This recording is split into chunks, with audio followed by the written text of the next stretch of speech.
Number 9 secret safe. दोस्तों Arizona के इलाके फिनिक्स में एक कपल जिनका नाम एडी और एंजल था, वो अपने घर को रिस्टोर कर रहे थे। इन्हें वहाँ एक पुराना फर्स्ट एड बॉक्स मिला जिसके पीछे एक कोड लिखा हुआ था। इन्होंने इस पर ज्यादा तवज्जो नहीं दी, लेकिन जब वो दीवार रिपेयर करने लगे तो इसे तोड़ते वक्त इसके पीछे एक सीक्रेट सेफ थी जिसमें कोड लॉक लगा हुआ था। इन्होंने बॉक्स के पीछे लिखा हुआ कोड एंटर किया तो वो सेफ खुल गई। इस सेफ में $50,000 कैश था और इसके अलावा 1960 की एक वाइन बॉटल भी थी। ये सेफ 1960 में यहाँ इस घर के मालिक ने बनवाई थी और ये नोट भी उसी दौर के थे। इतने सालों तक ये सेफ छुपी रही और आखिर इस लकी कपल ने इसे क्रैक कर लिया।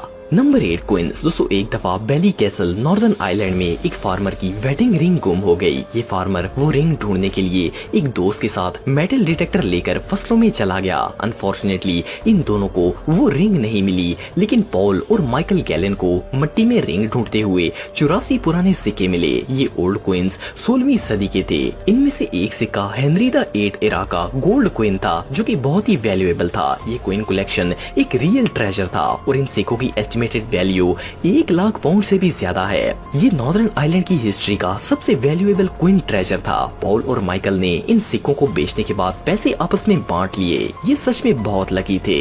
Number 7 painting. दोस्तों ये जो पेंटिंग आप देख रहे हैं ये एक बूढ़ी औरत के किचन में लगी हुई थी। एक दिन इसके पोते ने इस पेंटिंग के बारे में अपनी दादी से पूछा। बूढ़ी औरत ने बताया कि इसने ये पेंटिंग एक पॉन शॉप से खरीदी थी। इसका पोता पेंटिंग को चेक करवाने एक एक्सपर्ट के पास ले गया। वहाँ उसे पता चला कि ये चीमा बॉय नामी फेमस पेंटर की पेंटिंग थी और इसे सन 1280 में बनाया गया था। सिर्फ इतना ही नहीं, ये पेंटिंग गुम हो गई थी और सदियों से आर्टिस्ट इसे तलाश कर रहे थे, लेकिन कोई सोच भी नहीं सकता था कि ये वैल्यूएबल ट्रेजर एक ग्रैंडमा के किचन की दीवार पर लगा होगा। चीमा बॉय की दुनिया में सिर्फ 10 ही पेंटिंग्स मौजूद हैं और इस पेंटिंग को $30 मिलियन में बेचा गया। रियली ऐसी दादी सिर्फ लकी लोगों को ही मिलती है। Number 6 ship. दोस्तों 1985 में एक ट्रेजर हंटर जिनका नाम मिल फिशर था, वो एक दिन डाइविंग करने के लिए समुद्र में गए। इनका खजाना ढूंढने का कोई इरादा नहीं था, लेकिन इन्होंने डाइविंग के दौरान पानी में एक शिप रैक देखा। ये असल में एक स्पेनिश शिप गैलियन अटोका था जो कि सन 1620 में स्पेन से कोलंबिया खजाना लेकर जा रहा था, पर ये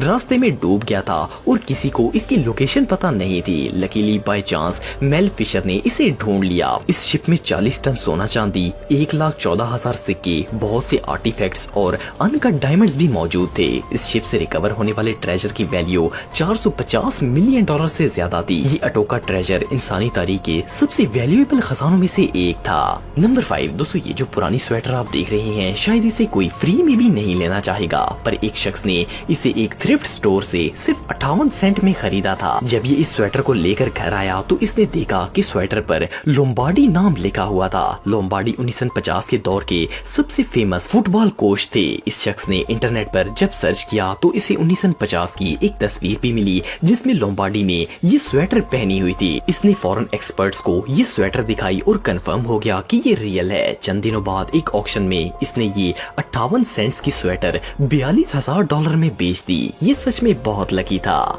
नंबर 4 श्रोडा ट्रेजर। दोस्तों 1985 में पोलैंड के अंदर कंस्ट्रक्शन वर्कर्स रेनोवेशन का काम कर रहे थे कि इन्हें वहां एक तिजोरी मिली। इस तिजोरी में गोल्ड, सिल्वर कॉइन्स, ज्वेलरी और अनगिनत वैल्यूएबल स्टोन्स मिले। इसमें टोटल 3000 आइटम्स थे। जब इस ट्रेजर की तहकीक की गई तो पता चला कि ये खजाना 14वीं सदी का है और ये किंग चार्ल्स IV का था। किंग ने ये ट्रेजर एक खजांची जिसका नाम मूशो था इसे छुपाने के लिए दिया था, लेकिन इसकी मौत हो गई थी और सिर्फ वही इसकी लोकेशन जानता था, इसीलिए इसे सदियों कोई तलाश नहीं कर पाया। लेकिन लकीली इन वर्कर्स ने इसे निकाल लिया। इस खजाने की एस्टिमेटेड वैल्यू $100 मिलियन से भी ज्यादा है।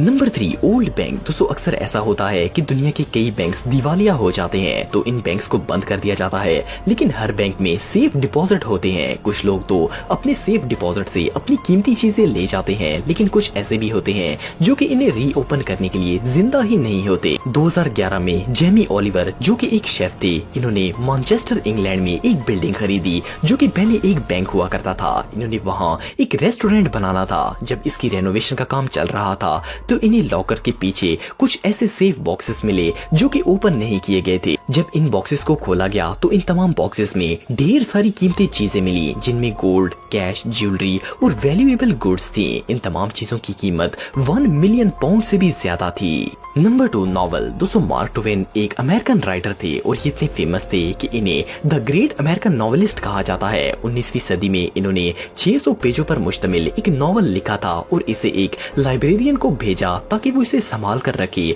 और बाद में इस नॉवल को पब्लिश किया जा सके। अनफॉर्चुनेटली मार्क की डेथ हो गई थी और वो नॉवल लाइब्रेरी में ही पड़ा रहा। 1991 में उसी लाइब्रेरी में एक काम करने वाले शख्स ने सफाई के दौरान इसकी खोज की। जब इसकी तहकीक की गई तो सब हैरान रह गए। इस लाइब्रेरियन को 1.5 मिलियन डॉलर की ऑफर दी गई, लेकिन इसने ये किसी शख्स को बेचने से इनकार कर दिया, बल्कि इसने ये नॉवल बुफेलो लाइब्रेरी को काफी सस्ते में बेच दिया ताकि इसे हर कोई पढ़ सके। फिर भी एक नॉवल के एतबार से इसकी वैल्यू बहुत ही ज्यादा थी। Number 1 antique bed. दोस्तों 2015 में चेस्टर इंग्लैंड में मौजूद रेड लैंड हाउस को बिल्डर्स रिपेयर कर रहे थे तो इन्होंने वहां एक पुराना लकड़ी का बेड देखा। पहले तो ये इसे फेंकने वाले थे, लेकिन फिर इन्होंने इसे एक चीप ऑक्शन में भेज दिया। इस ऑक्शन में एक कलेक्टर इयॉन कॉल्सन ने इसे खरीद लिया और इसके लिए 2000 पाउंड पे किए। इयॉन ने जब ये बेड एक्सपर्ट्स को चेक करवाया तो पता चला कि ये किंग हेनरी VII का था, जिन्होंने सन 1457 से 1503 तक इंग्लैंड पर हुकूमत की थी। ये बेड बहुत ही वैल्यूएबल था और इसकी एस्टिमेटेड वैल्यू 20 मिलियन से भी ज्यादा है।